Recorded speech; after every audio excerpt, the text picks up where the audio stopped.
Wewe mfugaji wa kuku uko maeneo ya chumvi, maji yana chumvi. Kwa hiyo ukiweka nipo ukaweka yale maji, usipokuwa mwangalifu ile chumvi itagandamana kwenye nipo hizi. Kwa hiyo baada ya muda fulani zile nipo zitaziba, kwa sababu chumvi inakusanyana kwenye lile tenki kubwa na huku nipo inapita. Kwa hiyo unafanyaje kupunguza hizo athari?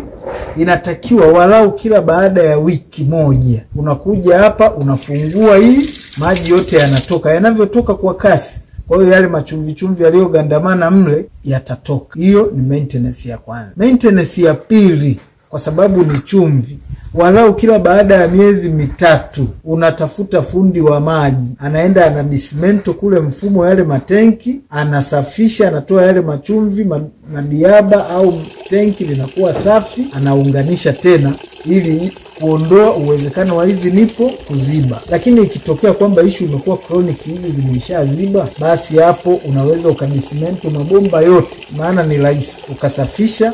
Kama una snake wire ukapitisha na maji, hilo zoezi likikamilika tayari unakuwa umeshasafisha mabomba. Na sisi keji zetu, lawama nyingi tunazopata ni kwamba mabomba ya maji yameziba, lakini yanaziba kwa sababu ya mfugaji kutokuwa makini, kutokusafisha, au umechanganya vitamin, umeweka dawa, yale masalia ya dawa na vitu kama hivyo, yale mabaki ndio yanakuja kuziba bomba zetu.